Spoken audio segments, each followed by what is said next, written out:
Most players lose the KvK before even the battle begins. Not just because they're weak, but because they're unprepared. Today I'm breaking down 6 small habits that elite players follow to dominate in KvK.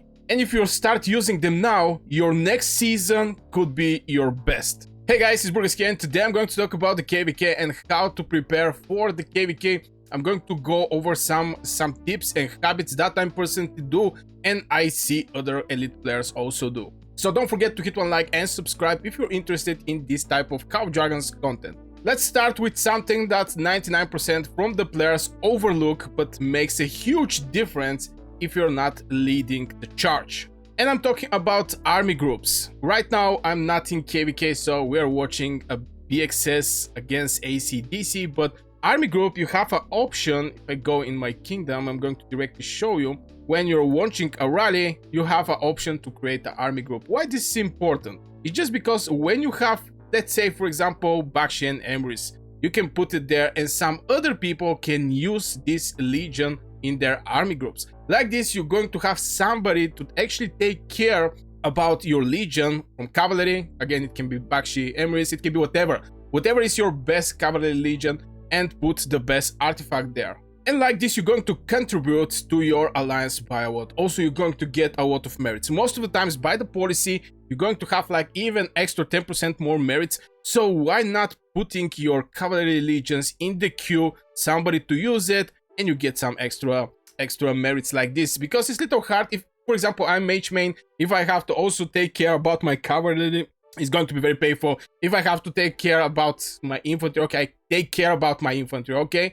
I use my infantry a little more different, but maybe I'm going to make a video about this. But yeah, put your cavalry in the queue, let somebody use it. This is like this, your alliance is going to benefit a lot, and also you. Now, setting up your legion is great, but it won't help you if you miss the fight entirely. Next, this habit will save you from logging in just after the action is over. And this is check your description, check your decree for your alliance when you log in.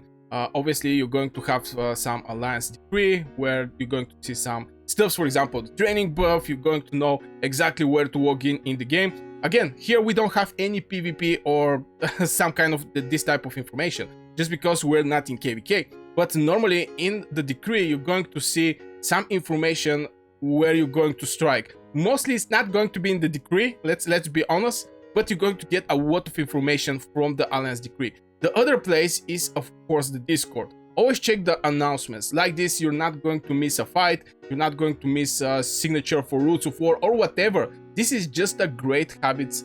When and what I'm doing is when I log in the game, I check it out first the messages. Right now, not that much, because again, we're not in KvK, so most likely we're going to just just check it out what is going to happen on which day. But in KvK, where we are in the fight, this is the first thing I actually check, and this is the decree. After this is immediately the Discord, and I'm getting the best information where the things is going to happen. So I'm prepared. I'm not going to go, for example, to buy, I don't know, grocery from the grocery market when the push is going to be after 5 minutes. I'm not going to miss this push. I'm going to be there. So this is also a great habit a person can have, is checking the decree and the Discord announcements.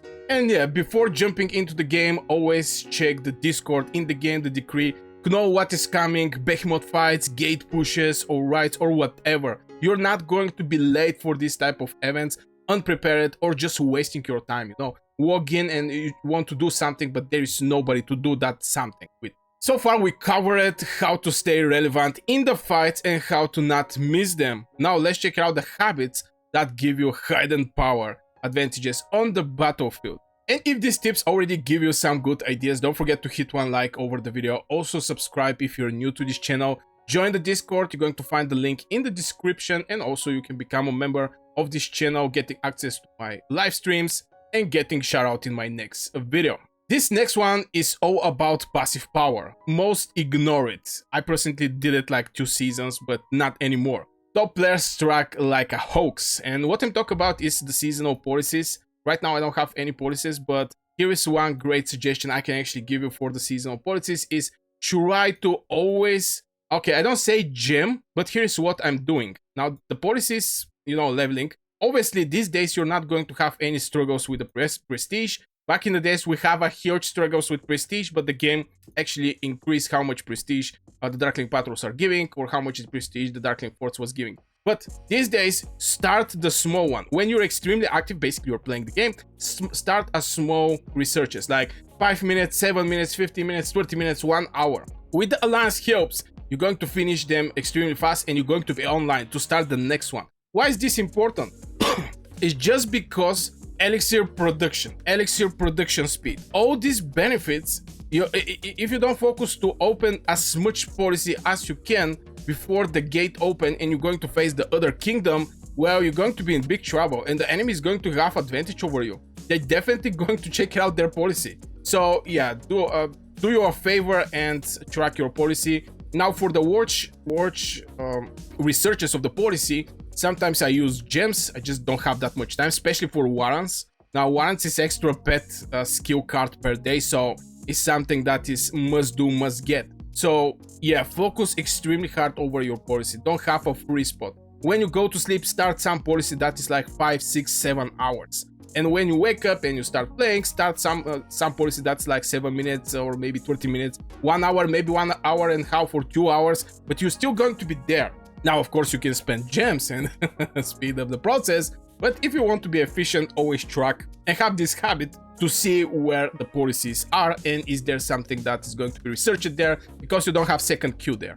And having more elixir production is definitely going to give you more merits. Now let's turn all these merits you're stacking into real power. Merits are one of the most underrated currency in KvK. Here's how to squeeze everything from them. And by underrated, I mean people are, they're trying to get tons of merits, but they don't spread these merits equally. And the other thing I want to point as a habit in the KvK is try to clear all of your merits shop. Now, you're going to have a week where you're going to make like maybe 5 million merits. You're going to have a week when you're going to struggle. Always find a way to generate merits. Now, I'm working over my farm. So if there is no fights presented in the game, for example, we block the enemy, they are sieged over their gates, we cannot do nothing, they cannot do nothing, it's game over. And in a situation like this, I always try, striking my army, or I do merit straight. I don't know why people get angry over this, but it's actually a pet skill card. You need these pet skill cards. So why not getting all and cleaning off the merit shop? Of course, I don't go for buying with merits woods or this type of stuffs or things I don't actually need. I'm focusing over what actually matter for me, and yeah, I clear basically almost everything there. So far we are halfway through and we covered Legion setup, awareness, policies and merits grinding. But what about troop loss? That one mistake can ruin entire season for you. Let's go there. This is how most of the people are ruining their season in a single meaningless fight. And boy oh boy, I get to rally like, I don't know, 6 or 7 times or maybe 8, and I lose a lot of troops, like 250k troops in this day back in the days. Now, why this is a bad thing of joining in the meaningless fights?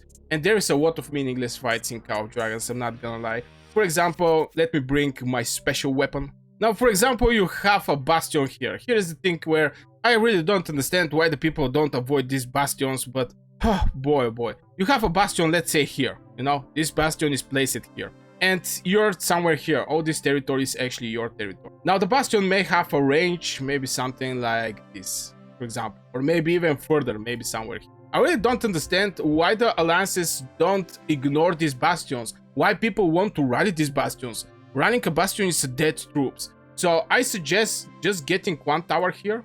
Of course, okay, maybe I should zoom out a little just to be more precise with what I'm saying. Okay, that's something like this. Okay, so you have a bastion here, and it's something like this, okay? Something like this. Build a tower here, and this is the bastion, thing. Build a tower here, build a bastion here, your bastion, and build the other tower here, for example. And this tower is having something like this, no? This tower is going to have something like this, and you're going to skip this bastion. Now, there is extremely important moments where the things cannot be passed, but boy, like 90% from the time the bastions can get passed by bastion. people don't use something extremely important from the bastion. Now, you can have a tower, bastion, and other tower. I really don't understand why people are not doing that. And like this, you can skip the enemy bastion. Easy peasy, obviously. So yeah, when I see useless fighting, of course, some people is going to say, yo, support your alliance, send troops there. But yo, I never support, for my like 2 years playing Call of Dragons, I never support a rally that, you know, is pointless. And most of the times you see a bastion that is around here, and you see the butterfly castles with 20 million people, 200 million people around this bastion. Well, what you can actually do? Absolutely nothing. Those people can fill this bastion forever. So you have to think about other strategy. Jumping over the bastion is not the best strategy. Sorry I have to say that, but it is what it is. So avoid spending troops on the battlefield. Why? Because these troops, the next season, is going to be your free healing. It's extremely rare where the people actually cap the maximum from the healing, which is like 2 million hospital, blah blah blah. Right now we cannot see it, but it's 2 million the daily free healing you can receive. If you're not at 2 million daily, better save your troops for something useless. Now, if you see some or attacking other players, this is the other thing that I don't understand quite well, especially a strong player. You may never see this person again. This person may quit tomorrow, you know, and you're only going to spend your troops that you every day healing to strike somebody who may quit tomorrow. It can migrate in generation 1 or never see him again. You know, I also don't, I'm not a huge fan of this, okay? I'm not a huge fan of this. It just, of course, if we make like a triple or quadra rally over somebody who is not having that much power, no issue, you know, I can spend some troops. But in general, most of the rallies is, I don't know, not that smart. Let's say it like this, not that smart. So yeah, just don't waste your troops with couple words. Now that you're protecting your troops, let's talk about the moment you unleash everything. Here's where all comes together, and where your power actually mattered the most. And this is save your resources for alliance pushes. Now, most of the alliance leaders is going to say, hey guys, just save your elixirs for the final zone, blah blah blah. But by resources I mean elixirs, and obviously your wood, gold, and mana, and all these other type of resources. Just save them for the moments that matter. Don't resource queue for small fights. For example, you already cleared the zone is yours, so you don't need to spend anything in extra there. You already defeat the enemy. Now, if the enemy is trying to push and you see they're starting pushing hard, you can join, but at the end of the day, save when the times are hard. Save when the times are hard. If you one time already push this kingdom from this zone and you get your Hydra, Necrogiant, or Thunder Rock, you just don't need to spend there anymore. You just don't need. Just siege the tower, and if they come out and you don't have troops, don't use resources. Just pass this fight. If they start progressing, yeah, join in the fight and start protecting what you already achieved in this zone. But at the end of the day, yeah, save your resources for final zone. Even if you don't have the opportunity to use your resources anywhere, the next season you're going to need again wood or gold and mana. So this is the resources that you're going to be extremely careful with them. So I'm going to try to make this video short. I really hope you guys enjoy the video. Let me know your thoughts in the comments below. Don't forget to like the video if you get any value and you agree on some of the points. Also subscribe if you're new. Join the Discord, link in the description of this video, and you can become a member for extra benefits on this channel. So I wish you a great day and see you in the next video.